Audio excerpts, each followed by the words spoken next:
I'm so tired of micromanaging. How do I train, manage, and lead? I can't find time to be visionary. Head down in the weeds.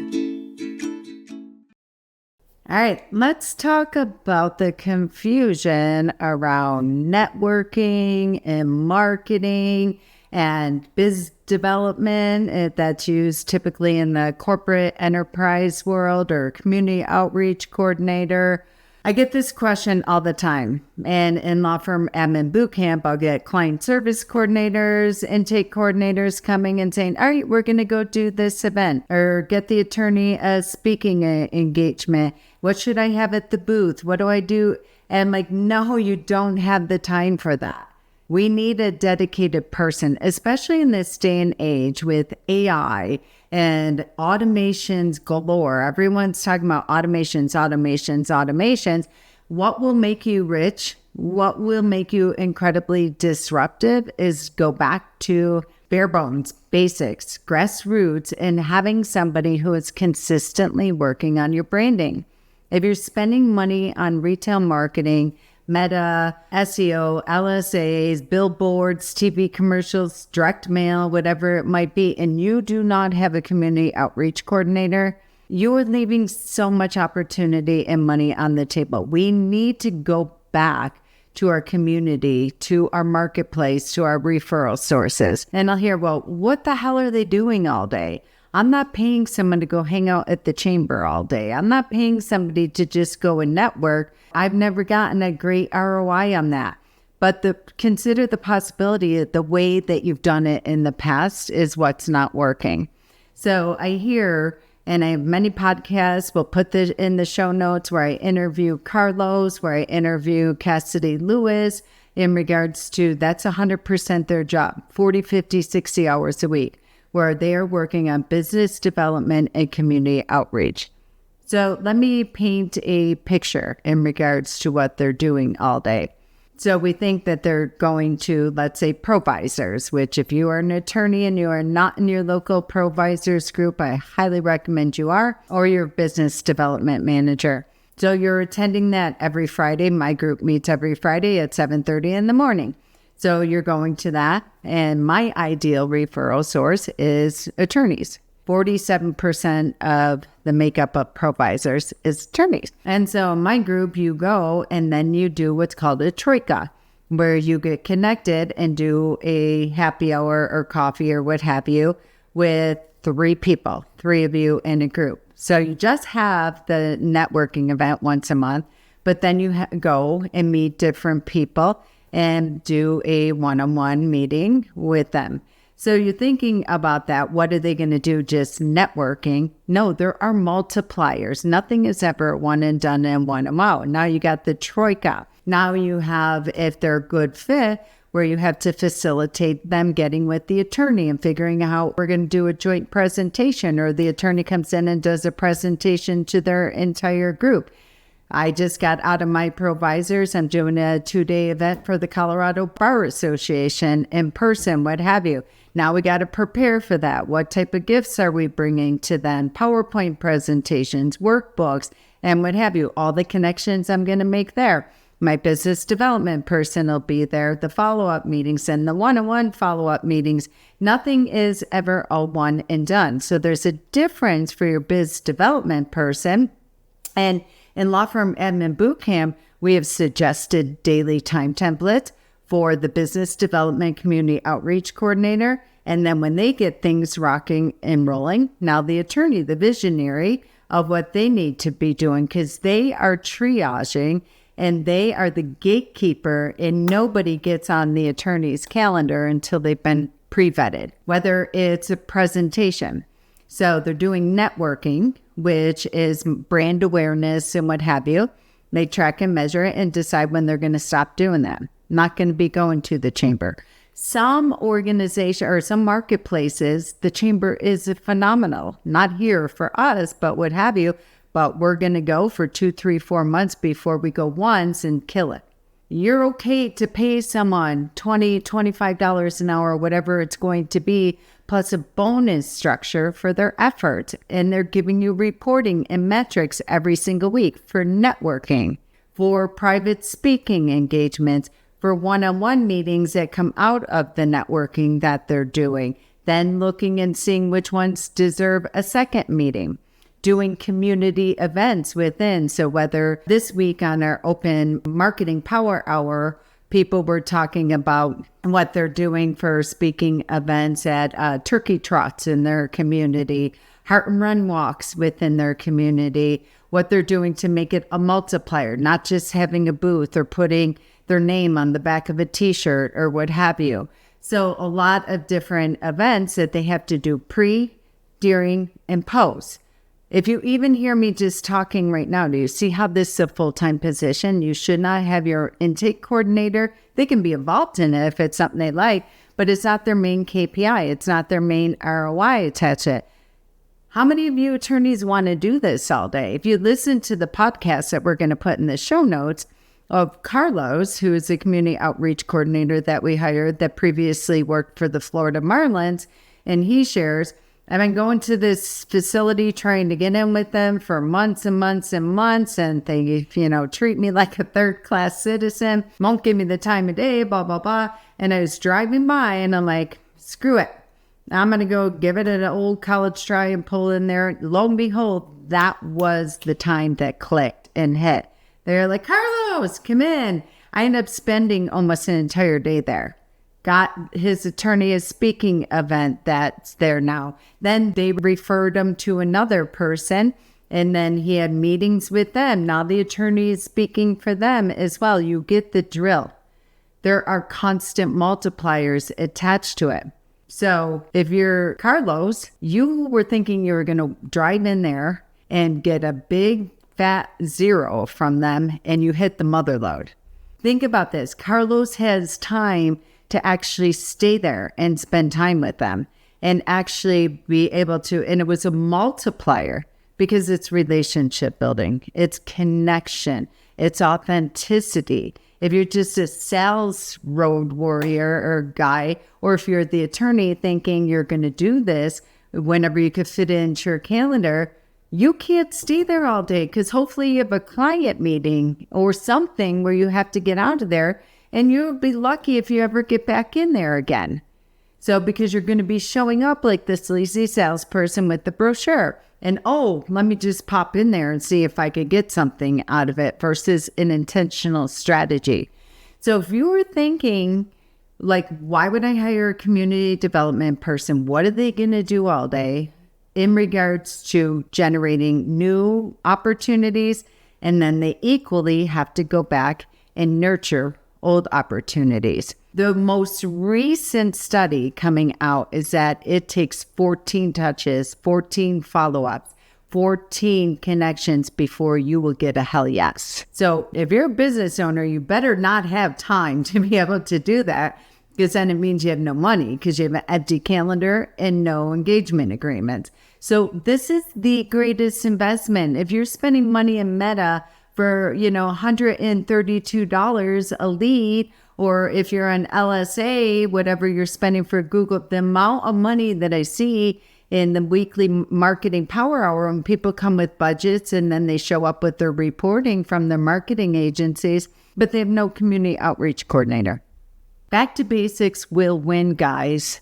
Every day, all day.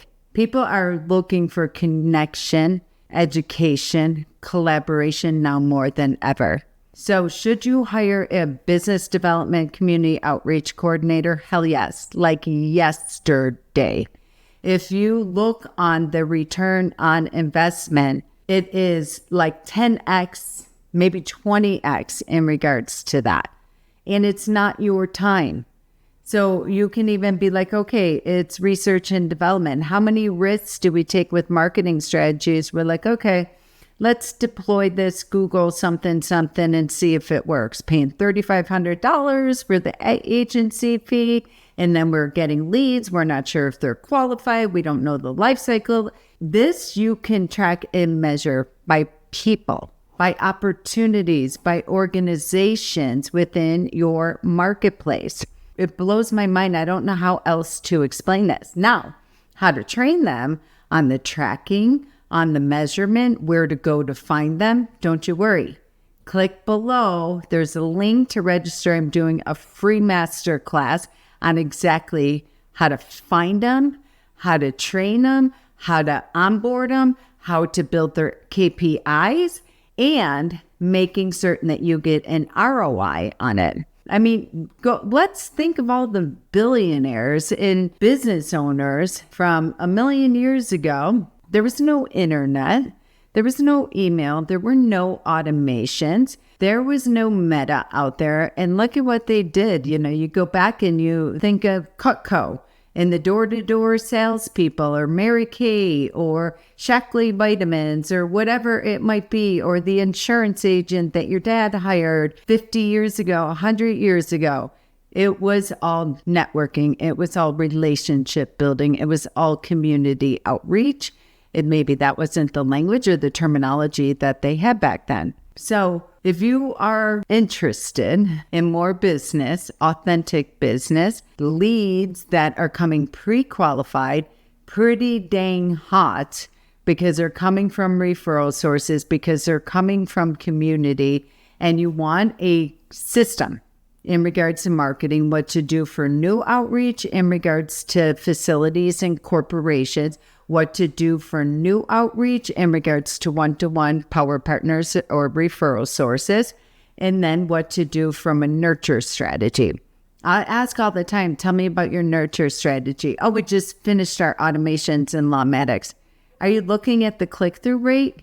No. Do you even know your deliverability rate? Are you looking at your unsubscribe rate? Are you looking at what percentage of those are going to spam? Because you should be looking at those all day long. And anymore with automations and all this technology and AI, human connection will win all day long. So you're paying $25 an hour. Say they're working 4 hours a day, so to speak, boots on the ground, in the field, what have you, and then maybe 20 to 30% of their time updating the CRM, the reporting, working on flyers and the things they need for the speaking event, what have you. $100 for 4 hours of face-to-face connection with new opportunities, existing opportunities, and leverage enterprise opportunities. Where else in the world can you put $100 in and get $10,000 back, if that's your average fee, or $5,000 back in a short amount of time, because it's from a connection, not from digital or what have you? You have absolutely nothing to lose. It's not requiring your time. It's not requiring your training or the SOP or the structure for them. You give them to us. This is exactly why we built Law Firm MN Bootcamp. This is exactly why we added the Marketing Power Hour every Tuesday and just launched that, where it's all based on business development and community outreach. And then we have an opportunity for questions on digital, social, and paid traffic, and to ask their questions for everything that they have. But we're going all the way back to basics. Get back with the people, get back in your community, get back face-to-face, breaking bread, before you spend $1 on advertising. I had a call with the firm 2 weeks ago, and I'm like, show me your marketing plan right now. They're like, we don't really have a marketing plan. We have a marketing agency. They're doing everything for us. Tell me what they're doing. So give me the report, give me the ROI. Of course it wasn't. They sent me the proposal that they sent of what they're going to be doing for them. But when I get to the bottom of it, they're doing billboards on highways. They're doing TV commercials and they're doing radio commercials. I'm like, what's the ROI? From lead generation and then lead conversion of hire. They're like, we don't know. They told us there's no way that we could track that. That's really brand awareness. Okay, well, you should not be investing in brand awareness until you are making all the money in the world that you need to make from cold, hard lead generation, where you can track every single hour and dollar and know exactly if it's working for step 1, lead generation, and then step 2, This paid lead conversion, hires, engagement agreements, retainer agreements. So why in the world would you invest in that but not pay $25 an hour, or maybe it's 30 in your area, whatever it might be, 50 grand a year, whatever it might be. You're not writing the check for 50 grand, or even if they're a total rock star, 60 grand a year, you're not writing a $60,000 check right now. But you are for your agencies, you are for your paid traffic and what have you. So how can we gamify and get an ROI on this? Please, please, please, please don't get stuck in your high fact finder. Don't get stuck in your over processing. I am having another call tomorrow with somebody who says, I think I'm ready to hire a relationship management coordinator, business development coordinator. My CEO and I want to hop on a call with you really quick because we're not really sure what they're going to do all day. Who cares? Like, that's not your problem. Put the ad out and hire them and write their paycheck. Like, if we hire them right, we're going to train them right. And you shouldn't be worried about exactly what they're doing every day before you hire them. The day that they hire you, they should be giving you a time tablet and reporting of what you should expect from them every single day, every single hour, every single week, so we can track and measure it. So attorneys, stop being control freaks. Stop hiding out that you need to know exactly every single, the beginning, the middle, the end, and the why. Start investing in a business development, a community outreach coordinator, please, somebody who's going to manage your referral sources, because I see the Facebook groups, I get all the emails from everyone and how AI is going to kill every business in the area. And I call bullshit. Yes, it will. If you were just leaning on lead generation, like, let's go back to basics and get somebody who is constantly reminding people why you are the best law firm in your marketplace and why you really care, because someone on their boots on the ground reminding them every damn day. So join us in the upcoming free masterclass. Link below on how in the show notes of how to join.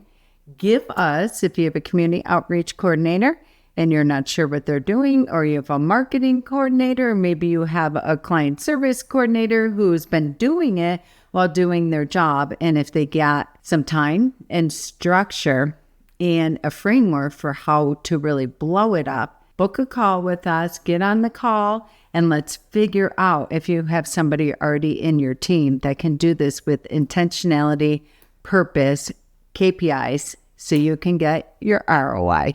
I'm so tired of micromanaging. How do I train, manage, and lead? I can't find time to be visionary. Head down in the weeds.